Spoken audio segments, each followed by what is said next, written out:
Continuando entonces con el desarrollo del eje temático Economía Circular y Sostenibilidad, a continuación invitamos al señor Vasco Macías a dictar la charla Economía Circular en la Industria Alimentaria y Agrícola. Queremos señalar que el señor Vasco Macías Málaga, innovador y emprendedor disruptivo, con 25 años de experiencia en la industria alimentaria, biotecnológica y agroindustrial, fundador de la primera empresa de elaboración de ovoproductos del Perú en 1997, fundador y presidente del Grupo Alimenta, que agrupa empresas de innovación en la industria alimentaria, apasionado, promotor de los Objetivos de Desarrollo Sostenible número 2, la economía circular, el desarrollo sostenible, la agricultura regenerativa y el ecosistema colaborativo y el ecosistema colaborativo, fundador de empresas en los campos de aditivos alimentarios, algas, fertilizantes naturales y microbioma del suelo para la agricultura regenerativa, inmobiliaria, forestal, entre otros. A continuación, pues, lo dejamos con el señor Vasco Macías Málaga. Sí. Buenos días con todos. Voy a poner mi timer acá para no pasarme de la hora. Bueno, yo voy a contarles cómo entramos al negocio de fertilizantes. Tiene que ver con economía circular, tiene que ver con conexiones. El final de la historia, comienzo por el final de la historia para que me sigan a lo largo del recorrido. Es una historia de mucho optimismo. Vivimos en un mundo que tiene un montón de problemas, pero yo hoy día quiero contarles una historia de las cosas que se pueden hacer. Y esta no es una historia, no es un caso de éxito. Esto es un caso que está sucediendo ahora y lo estamos desarrollando. Así que voy a hablar de fertilizantes, voy a hablar de suelo, voy a hablar de cambio climático, pero toda esa historia de verdad comenzó en un lugar un poco inusual. Comenzó pensando en huevos. Mi familia está relacionada a la producción de huevos y nosotros producimos huevos bajo la marca La Calera y hace como unos 5 años comenzamos a pensar ¿cómo hacemos para producir un huevo carbono neutral? ¿Cómo podemos bajar las emisiones en la producción de huevos? Consultamos con expertos y nos dijeron, bueno, ustedes pueden poner paneles solares, de repente pueden hacer las gallinas más eficientes, pero todo eso que nos decían, pueden manejar el estiércol mejor, todo eso representaba solamente el 10 a 20% de las emisiones de un huevo. Aquí pueden ver, una gallina produce más o menos 18 kilos de huevo por año, esos son 36 kilos de CO2 equivalente. Eso es el objetivo. ¿Cómo reducimos eso? El estiércol, vamos a manejar mejor el estiércol. Solamente 11% de las emisiones vienen del estiércol. 75% de las emisiones de un huevo vienen de la producción de maíz y soya. Entonces yo me rascaba la cabeza y decía, pero la producción de maíz y soya está en Estados Unidos, está en Argentina, está en Bolivia. ¿Cómo vamos a nosotros bajar las emisiones en Argentina o en Estados Unidos? Y me quedé medio frustrado y medio deprimido por este tema hasta que comenzamos a pensar, quizá hay algo que podamos hacer.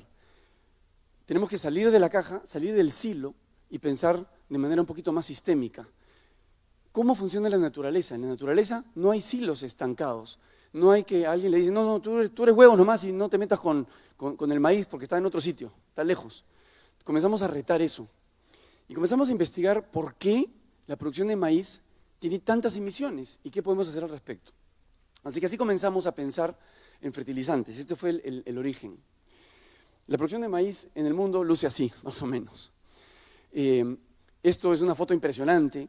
Los humanos somos impresionantes en producción de alimentos hoy, principalmente a partir de una gran revolución que se dio, muchos seguramente la han oído nombrar, la Revolución Verde de los años 50. Hubo un momento en donde se juntaron, a ver si, ahí está, George Harrard de la Fundación Rockefeller, se juntó con ese señor Norman Burlack en el verano de 1960 en México. La Fundación Rockefeller tenía la intención de eliminar las hambrunas en el mundo y tenía mucho dinero también. Y se juntaron con ese señor un poco loco que venía haciendo cruces y utilizando químicos en el suelo con muy buenos resultados. Y desarrollaron una sociedad comenzaron con el dinero de Rockefeller a financiar y a poner mucho dinero en esto, con un objetivo muy honorable y muy loable, que es cómo hacemos que aumente la producción de alimentos. En los años 50, después de la Segunda Guerra Mundial, el problema principal que había en el mundo eran las hambrunas. Había, de pronto, las noticias, se murieron hambrunas, 5 millones de personas en la India porque faltaba alimentos. Hoy no escuchamos cosas así, escuchamos que hay refugiados que tienen hambre en algún lugar puntual, pero no escuchamos que hay 5 millones de personas, 10 millones de personas que pasan hambre. Eso sucedía en los años 50. Estos señores pusieron dinero y mucho énfasis en trabajar en este tema para solucionarlo. Y desarrollaron 3 técnicas principales: semillas mejoradas, fertilizantes químicos y mecanización. Y investigaron algunos pocos cultivos. Les estoy contando toda esta historia para que después lleguemos a dónde estamos hoy, cómo lo podemos, qué es lo que nuestra generación debería enfocarse en hacer. Esto es trabajo de esos señores en los años 60. Se enfocaron en estos cultivos y estos cultivos explotaron. No podían dedicarse a todos los cultivos del mundo. Estos 9 cultivos, perdón, ¿cuántos hay? 8 cultivos representan el 75% de las calorías que consumimos hoy los seres humanos en todo el planeta. Conocemos los humanos 200.000 especies de vegetales comestibles, pero cultivamos 8. 8 hacen el 75%. Claro, porque se enfocaron en desarrollar aumento de la productividad de estas, de verdad son 10 que suman como el 80%, pero estos son los principales. Y los 3 primeros, el arroz, el maíz y el trigo, representan el 55% de las calorías que comemos los humanos en todo el planeta. Pero bueno, tuvieron éxito. Aumentaron la productividad agrícola en 5 veces en algunos casos, 3 veces en algunos casos. Desde la época de los romanos hasta 1950, más o menos se necesitaba 1 hectárea para alimentar a un ser humano. ¿Okay? Hoy 1 hectárea, a partir de esta revolución, alimenta a 5 seres humanos. Somos 8.000 millones de personas y sembramos 1.560 millones de hectáreas alrededor del planeta. 5 hectáreas alimentamos con cada ser humano. 5x la productividad. Desde los romanos hasta 1950, lo mismo. Y estos señores, en poquitos años, con químicos, semillas mejoradas y mecanización, enfocándose en poquitas especies, salvaron el mundo. Tanto es así que a este señor, voy a retroceder para que vean la foto, al señor de la derecha le llaman el salvador de 1 billón de vidas, 1.000 millones de vidas. Se acabó la hambruna. No solo eso, en 1970 se ganó el Premio Nobel de la Paz por esta actividad. Es un éxito lo que lograron, un éxito tecnológico, pero es un éxito tecnológico de los años 50. Esto, como todo en la naturaleza, trae interconexiones. Y una de las cosas más elementales que sucede cuando uno agrega una cantidad muy grande de químicos al suelo es que desbalancea lo que la naturaleza había diseñado durante millones de años. Desbalancea los tipos de bacterias, los tipos de vida que había en el suelo, y pasamos en pocos años de un terreno como lo que hay en el lado izquierdo, 5% de materia orgánica, la selva amazónica del Perú llega a lugares donde hay 8% de materia orgánica, que demoró millones de años en llegar a ese nivel de balance, y en poquitos años llegamos a una degradación. Es decir, producimos 5 veces más alimentos, hemos podido alimentar a la población humana, pero degradando el suelo. Esto no lo pensaron en los años 50, esto nos toca pensarlo nosotros ahora. ¿Cómo hacemos para alimentar a la población humana de manera sostenible? Y miren los efectos adicionales. Tenemos un sistema alimentario en donde hay 800 millones de personas pasando hambre. Hambre quiere decir, cuando le haces una pregunta a una persona, 800 millones de personas te dicen que hace 24 horas no comen, que en las últimas 24 horas han comido una vez, o menos de una vez. Siglo XXI.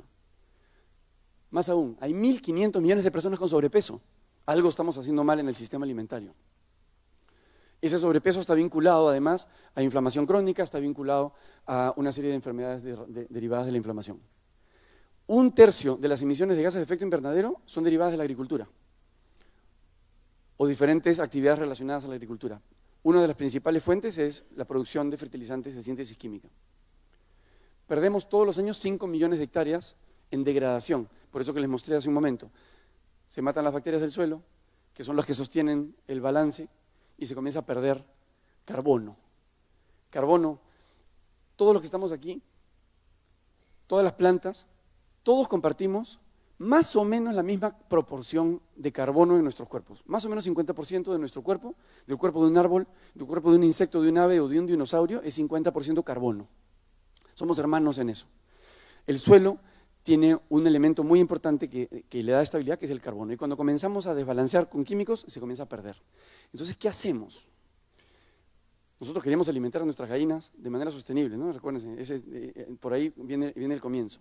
Entonces, comenzamos a pensar, ¿cómo podemos soñar con una agricultura sostenible? ¿Cómo podemos hacer un balance entre las dos cosas, producción de alimentos, pero que sea de manera sostenible? Y la verdad es que, de mucho pensarlo, después me di cuenta que parte de la respuesta la tenía en casa. Esta es una foto, la de la izquierda es una foto de mi abuelo, con una gran innovación en los años 30, cultivando cebada forrajera en Puno, a más de 4.000 metros de altura. Solamente me gusta la foto porque muestra que hace rato que estamos intentando hacer innovación. Pero la foto de la derecha es la más relevante, que es mi papá después de la reforma agraria. Le quitaron las tierras fértiles, así que se vio obligado a aprender a desarrollar el desierto. Se fue a Israel, trajo los primeros sistemas de riego tecnificado, comenzó a instalar en Chincha. Al principio sembrábamos tuna, porque bueno, pues en el desierto ¿qué vas a sembrar, no? Para cochinilla, pero la tuna se comenzó a cortar y se comenzó a incorporar al suelo. Teníamos gallinas y comenzamos a incorporar el guano en el suelo y comenzamos a aprender. Yo no había ni siquiera nacido, ¿no? Prueba y error, prueba y error. Eso nos llevó a entender qué pasaba con el suelo, cuál era la dinámica del suelo. Y hoy esto es el tipo de agricultura que se hace en Chincha, en La Calera, y en muchos lugares en el país, que tiene que ver con construir suelo. La foto de la izquierda es como comenzamos, piedras y arena, y hemos aprendido a balancear el carbono en el suelo. ¿Por qué aprendimos? Porque, claro, echábamos guano todos los años, y al año siguiente veníamos y ya no estaba el guano. ¿A dónde se fue el guano? Al año siguiente, otra vez échale guano. En La Calera tenemos una producción de más o menos como unas 350 toneladas diarias de guano. Entonces sobra el guano. Bueno, échale pues, ¿no? Échale todos los años más guano, 20 toneladas por hectárea, 50 toneladas por hectárea. Pero pasaron unos años y dijimos, oye, ¿cuánto le hemos echado a este campo de guano? Vamos a medir. Sumamos, calculamos que ese suelo debería ya tener 8% de materia orgánica. Y lo medimos y tenía 1. ¿A dónde se había ido todo el guano?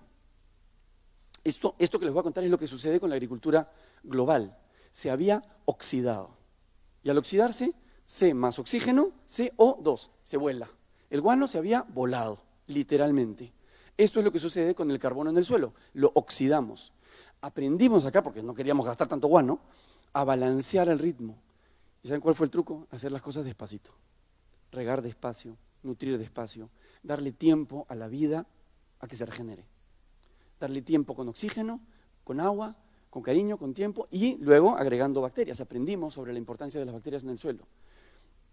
Y no es echar una bacteria, es cuidar las bacterias. Venimos haciendo agricultura que la gente dice es cuidar la plantita. La agricultura moderna ahora es cuidar el suelo, porque en el suelo está esa diversidad de vida que balancea toda la ecuación y hace que la planta sea sostenible. Esta es una foto de cómo comenzamos. Normalmente año a año sembramos como unas 200 hectáreas en terrenos como este que está a la izquierda. Son piedras, 0 de materia orgánica. Al año ya tenemos 1% de materia orgánica. A los 3 años tenemos 3% de materia orgánica estabilizada. Un suelo que se construyó. ¿A partir de qué carbono? ¿A partir de echar guano? No. El guano es una pequeñísima cantidad. Ese carbono lo cultivaron las plantas. A través de la fotosíntesis, las plantas capturan 140 toneladas por año de carbono y lo agregan al suelo. Si no lo oxidamos, se comienza a acumular. Se comienza a acumular. Y así se construye suelo. Y así aprendimos a desarrollar agricultura en el desierto. Hoy día cultivamos más de 4.000 hectáreas de agricultura en el desierto. Entonces comenzamos a decir, ¿cómo podemos hacer para llevar esto a todo el mundo, a toda la gente? Porque claro, aquí tenemos científicos, medición, nuestro sistema de riego lo manejan desde Israel, tenemos sensores en el suelo, tenemos sistema de riego tecnificado, tenemos todo ya. ¿Cómo hacemos para llevar esto al productor de 1 hectárea de papa en Huánuco? ¿Cómo hacemos para llevar esto al productor de 2 hectáreas de café en Pichanaki? Y ahí comenzó lo divertido, ahí comenzó la ciencia de verdad. Porque claro, lo que habíamos visto en nuestro campo era una lógica de cómo se acumula el carbono en el suelo, cómo se balancean las bacterias. Sabíamos qué bacterias, qué grupos de bacterias y en qué proporciones tenían que estar. Pero ¿cómo hacemos para que eso llegue a millones de agricultores a un costo razonable, entregando los nutrientes despacito como los entregamos por el sistema de riego tecnificado? Es una maravilla, porque podemos entregar los nutrientes de manera lenta.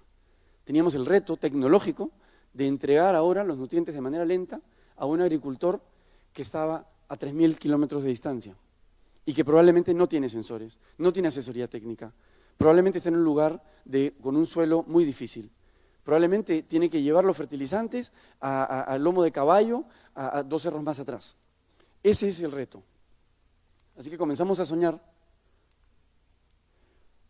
¿Qué tal si podemos soñar en desarrollar un fertilizante que tenga todo esto? Así comenzamos. Que sea realmente eficiente, es decir, que logre alto nivel de productividad. Porque, voy a hacer un paréntesis, la agricultura orgánica no es una solución de gran escala. Les voy a dar solamente 2 datos. A nivel global, el área cultivada orgánica es el 1.6% del área global cultivada, es decir, es ínfimo, es solamente para los ricos que lo pueden pagar. Eso no es la solución para alimentar al mundo porque los niveles de productividad son extremadamente bajos. Segundo número, ¿cuánto ha crecido la agricultura orgánica? Está de moda, ¿no? Bueno, desde 1975 a la fecha ha crecido 3% el área cultivada. Es decir, no es la solución. No es una alternativa de gran escala para alimentar a la población humana. Entonces, este es el reto que teníamos, con el que arrancamos. ¿Cómo hacemos para hacer algo que sea realmente sostenible, con economía circular, local? El 90% de los fertilizantes que usamos en el Perú vienen del extranjero. Y en la gran mayoría de países es así. Se mueven fertilizantes por todo el mar, traemos desde Ucrania, bueno, ahora desde China, moviendo miles de kilómetros. ¿Por qué no podemos hacer algo local? Que no degrade el suelo y que sea accesible, que cueste lo mismo o menos. Porque claro, una innovación que cuesta más caro, qué lindo, para foto, ¿no? Para la revista científica, pero no es aplicable. Tenemos que hacer algo que sea realmente sostenible, masivo, económico y eficiente. Y la inspiración de verdad vino en cómo funciona la naturaleza. La naturaleza ya solucionó esto y no lo ha solucionado agregando urea. No lo ha solucionado poniendo una fábrica gigante en un solo lugar y distribuyéndolo al resto del planeta. La naturaleza siempre funciona de manera local y de manera multidiversa. Pero el reto era, ¿cómo hacemos algo diverso, como lo orgánico, por ejemplo, pero sumamente productivo, como la fertilización química? ¿Cómo encontramos un balance entre las dos cosas? Y eso es lo que aprendimos en los terrenos que les he mostrado hace un minuto. Todo tiene que ver con el balance del carbono y las bacterias, cultivar las bacterias. Con eso desarrollamos, estoy contando la historia rápido porque pasaron 5 años de la foto anterior a la esta, ¿no? 5 años de frustración, de pruebas, de desarrollo. Y le hemos puesto de nombre a la empresa Live Soil, pero en el Perú era imposible pronunciarlo, así que en el Perú se llama Vida al Suelo. Y es una empresa de fertilizantes, que vende fertilizantes en un saco de fertilizantes al mismo precio que los fertilizantes de síntesis química, pero con algunas pequeñas diferencias.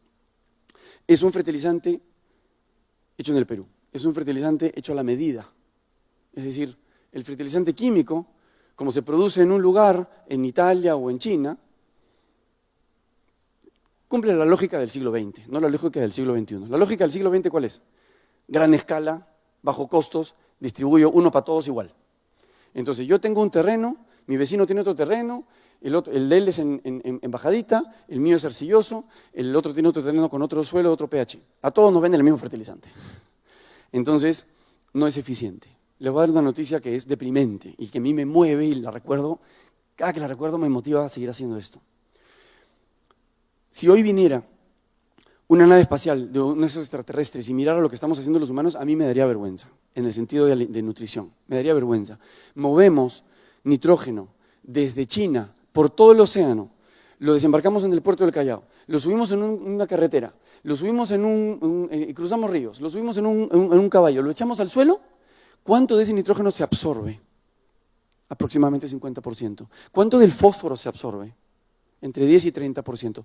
Siglo XXI estamos moviendo millones de toneladas, exactamente 200 millones de toneladas alrededor del mundo, para que se absorba 10%. Es ridículo. Algo estamos haciendo mal. Entonces, ¿Cómo hacemos para que se absorba una mayor cantidad? Regreso, las bacterias. Todo tiene que ver con la vida en el suelo, por eso le pusimos este nombre. Pero ojo, esto no es un publicierre a la empresa, acá creo que no hay agricultores. Lo que quiero con esto es motivar a que la ciencia tiene que conectar un área con otra, tenemos que salir de nuestros silos. Para desarrollar esto, felizmente tenemos en el grupo empresas de pastelería. ¿Qué tiene que ver? Bueno, saben manejar grasas, nos ayudaron con el manejo de las grasas, saben manejar emulsificantes. Tenemos otra empresa en donde nos sobraba biocarbón. Hemos mezclado como 20 cosas diferentes para desarrollar este fertilizante. A ver. No pretendo que lean todo eso, simplemente para mostrarlo, es un pellet. Es un pellet que es hecho de guano de gallina mezclado con fertilizantes químicos. No es orgánico. Es un fertilizante en donde el químico está metido dentro de un paquetito orgánico, pero no es orgánico. ¿Por qué ese paquetito orgánico? Porque la vida del suelo no solamente necesita químicos, el suelo necesita bioestimulantes, ácidos orgánicos, el suelo necesita una cantidad enorme de nutrientes. Imagínense que a nosotros nos alimentaran solamente de arroz, papa y carne. Sí, podemos vivir, ¿no? Pero de repente nos vamos a estar enfermando, de repente nuestra vida no va a ser no vamos a expresar nuestra capacidad. Bueno, a las plantas las venimos alimentando de nitrógeno, fósforo y potasio, básicamente 3 cosas. A la hora que incluimos una gama mucho más grande de nutrientes, y ese es el secreto, no solamente nitrógeno, fósforo y potasio, sino una gama muy grande, y no estoy hablando de microelementos, estoy hablando de aminoácidos, estoy hablando de bacterias, estoy hablando de replicar el ecosistema del suelo, pero ahora de una manera no solamente como lo hizo la naturaleza, sino altamente productiva. Esta es una foto ampliada, básicamente los fertilizantes químicos que mencioné, con una serie de elementos adicionales que balancean. Y lo que hacen es que los nutrientes se suelten despacio. Estamos yendo muy rápido en nuestra sociedad. A veces tenemos que hacer las cosas un poco despacio. Cuando los nutrientes se sueltan despacio, las bacterias celebran, porque no soltamos una cantidad enorme de sales de una sola vez, sino que le damos tiempo a la vida para que se desarrolle. Y si faltan algunas bacterias, medimos las bacterias en el suelo y le agregamos las bacterias que están faltando para redondear todo ese ecosistema que funciona de manera simbiótica entre el suelo y la planta. Comenzamos con mediciones en laboratorio, viendo las curvas de liberación, esto es hace como 4 o 5 años, porque tenemos que lograr que los nutrientes se liberen lento. Cuando uno echa urea, ¿cuánto tiempo creen que demora la urea en soltarse por completo? Poquitos días, 4, 5, 6 días. A la primera lluvia ya no hay urea. Sobre todo, no piensen en la costa, piensen en la sierra, piensen en la selva. Entonces, tenemos el reto de lograr que estos nutrientes se liberen despacio para que le den tiempo a la planta de absorberlos. Después salimos a entorno vivero, pruebas de lixiviación, curvas de lixiviación. No es fácil balancear una cantidad enorme de nitrógeno, fósforo y potasio con una matriz orgánica. Nos divertimos bastante haciendo eso. Aquí hemos recibido mucha colaboración, Universidad Cayetano, Universidad Agraria, con el INIA, con la Universidad de Earth. Realmente es imposible hacer esto uno solo, tenemos que colaborar. Así como la naturaleza colabora entre bacterias, plantas, hongos y el resto de microorganismos, nosotros también tenemos que aprender a colaborar. Luego pasamos a pruebas de campo, venimos haciendo pruebas de campo. Nuestro objetivo no es aumentar la productividad mucho más, nuestro objetivo es la misma productividad o más, pero sin degradar el suelo, al mismo costo, para que el capital que tiene el agricultor, ¿cuál es el principal capital que tiene el agricultor? Lo que heredaron de sus abuelos, su suelo, siga siendo fértil y no lo estemos destruyendo año a año, echándole químicos y haciéndolo adicto. Entonces, bueno, y las pruebas de campo han venido siendo muy exitosas. Hoy ya tenemos una planta con una capacidad de 7.000 toneladas por año y estamos escalando. Esto es un ejemplo que me gusta mucho.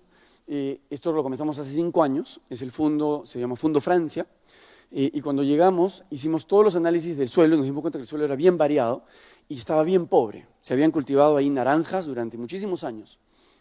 Entonces uno piensa en la selva y piensa, bueno, es tropical, ¿no? Diverso. Bueno, encontramos un desierto.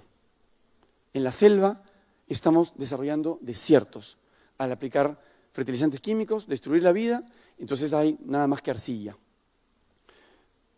Aquí arriba a la izquierda comenzamos con 1% de materia orgánica en el año 2018 y hemos estabilizado entre 2.4 y 2.5 puntos de materia orgánica. Eso es 90 toneladas de carbono secuestrado por hectárea. Cuando uno habla de agricultura regenerativa, prácticas agrícolas, se escucha mucho en Australia, en Estados Unidos, hablan de 1-2 toneladas capturadas por hectárea. Acá estamos capturando 90. ¿Por qué podemos capturar 90 toneladas por hectárea? Bueno, primero porque estamos en el trópico. Tenemos la bendición de tener un clima cálido todo el año, no hay invierno en esa zona, y porque tenemos, en este caso son árboles perennes y se acumula mucho más veloz. Entonces, ¿qué trae esto? Un fertilizante que cuesta lo mismo que un fertilizante químico, hecho a partir de entender y respetar cómo funciona la naturaleza, de conectar puntos. Inmediatamente la naturaleza hace su trabajo, comienza a acumular carbono y recupera el suelo. 90 toneladas de carbono, saquen la cuenta, a $20 el bono de carbono. No estoy hablando de bonos de mitigación, estoy hablando de bonos de captura de carbono. Es una platita adicional por agricultor. Así que tenemos esta oportunidad. Pero esto no se puede hacer con un fertilizante único para todo el mundo. Para hacer esto, estamos proponiendo una revolución en la fertilización, que es un fertilizante hecho para cada agricultor. Esto es una locura, pero hoy, por los sistemas de manejo de datos y la interconexión, se puede hacer. Lo que buscamos, esta foto es un poco loca, pero lo que buscamos es, estamos aprendiendo el idioma de las bacterias. Digo bacterias, pero de verdad me refiero a todo el microbioma, bacterias, hongos y virus. Hoy las técnicas ómicas nos permiten comenzar a escuchar el idioma del suelo. En 1 gramo de suelo, aproximadamente encontramos 100.000 especies diferentes y encontramos proporciones entre las especies.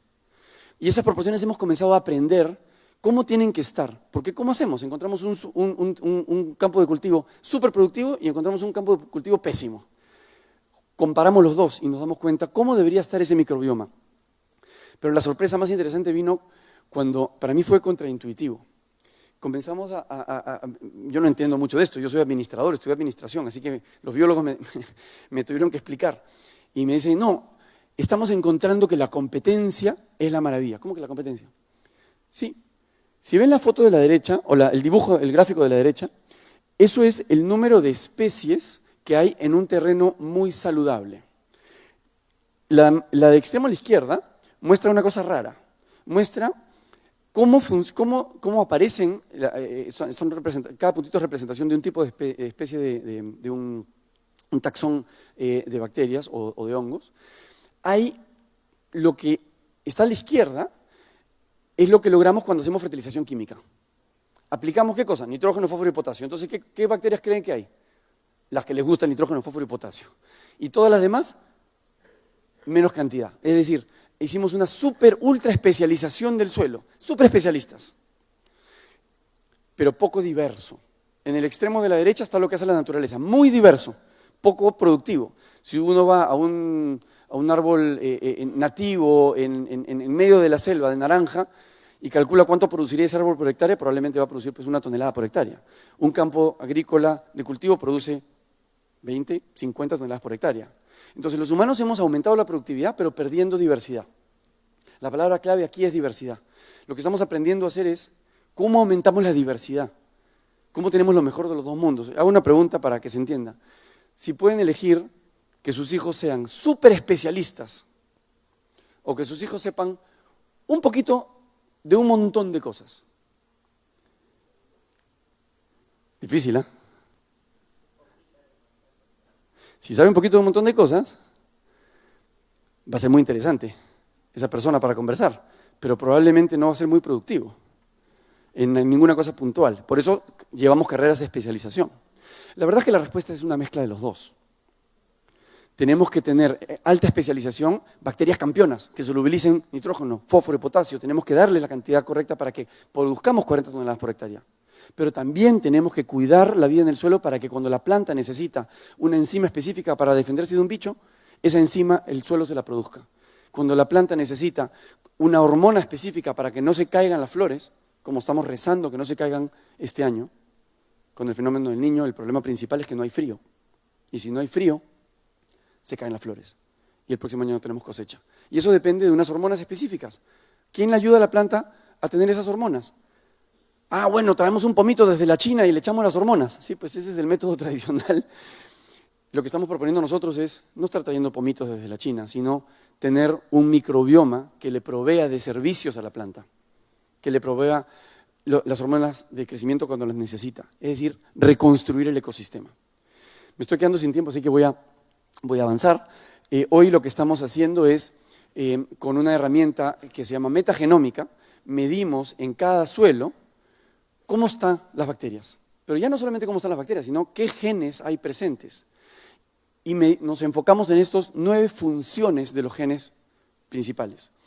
Tenemos monitoreados cerca de 5 millones de taxones, es decir, tipos de bacterias, pero solo nos enfocamos en 9 grupos de genes específicos que cumplen funciones específicas. Entonces vamos donde un suelo y vemos, mira, este suelo tiene muy buenos solubilizadores de potasio, muy buenos solubilizadores de nitrógeno, y de repente tiene alto en biodiversidad. Pero, por ejemplo, de repente está muy bajo en biocontrol. Es decir, ese suelo, si lo atacan hongos, no va a tener cómo defenderse. Entonces lo que hacemos ahí es, en el fertilizante agregamos las bacterias adecuadas para balancear la ecuación. Entonces no solamente se trata de nitrógeno, fósforo y potasio, no solamente se trata de los micronutrientes para redondear la nutrición y promover la biodiversidad, sino también agregar a los jugadores campeones. A este equipo le falta un buen defensa, le ponemos el defensa. A este equipo le falta de repente un delantero goleador, le ponemos. Y así analizamos para cada suelo. Eso hace unos años hubiera sido carísimo. Hoy mandamos a hacer los análisis en California y estamos instalando en los próximos meses en ICA el primer laboratorio de biología molecular para suelos, especializado en suelos, en los próximos meses. Ese costo ha bajado a una fracción de lo que era y va a seguir bajando. Así que tenemos que utilizar las ciencias ómicas, que principalmente la metagenómica, transcriptómica, para desarrollar la siguiente generación de fertilizantes eficientes. Así que con eso soñamos y eso es lo que estamos haciendo. Desde ICA esperamos que esto sea una revolución de la agricultura local, regenerativa, circular, eficiente y respetando lo que la naturaleza diseñó, pero con nuestro ángulo. No se trata solamente de vamos a ser orgánicos y rezar a que podamos alimentar el mundo, sino vamos a poner nuestro ingenio junto con la innovación, con la ciencia que nos ha enseñado la naturaleza para lograr las dos cosas al mismo tiempo, alta productividad, pero de una manera sostenible. Y para mí la palabra más importante son las interconexiones. Hemos llegado a un punto donde uno estudia biología, no estudia biología, estudia biología molecular, no, tampoco estudia biología molecular, estudia la biología molecular de una planta específica, súper especializado.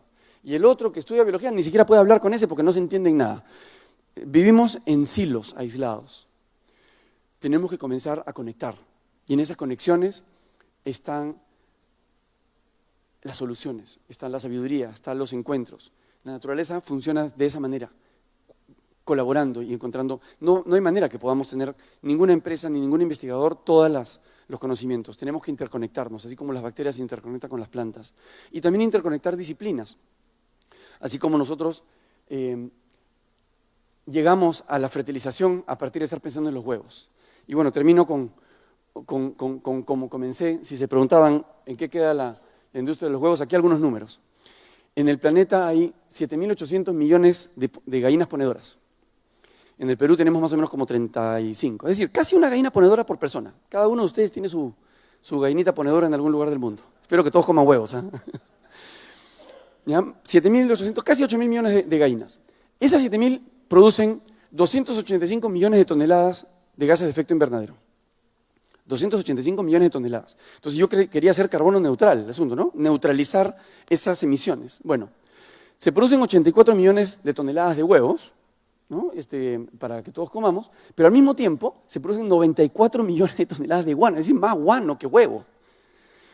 Ese guano, con el sistema que venimos desarrollando, esto es un cálculo, es un sueño, ¿no? Esto es el cálculo de todo el guano de todo el planeta, ¿no? Imagínense que toda la gallina de todo el planeta la pudiéramos hacer. Porque claro, ustedes dirán, no alcanza, pues, ¿no? Igual siempre necesitamos de los químicos. Bueno, con esas 94 millones de toneladas se pueden hacer 200 millones de toneladas de fertilizantes, suficientes para fertilizar el 26% del planeta. Solo con una especie.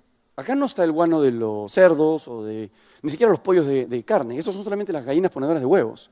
No está el guano de las alpacas ni el guano de ningún otro animal. Entonces, la economía circular tenemos que pensarla en escala Tenemos que usar los recursos que tenemos, pero de una manera inteligente. No se trata solamente de, si yo agarrar al guano y lo echo al suelo, no es productivo, no es suficiente. El guano tenemos que trabajarlo de una manera inteligente, hacer que no pierda su nitrógeno, fijarlo, estabilizarlo, mezclarlo con las bacterias y con todo lo demás que he estado hablando para hacer una agricultura, ojalá productiva, sostenible, del siglo XXI, y en donde ya no solamente algunos países ricos que pudieron pagar la revolución anterior salgan adelante y tengan altos niveles de productividad.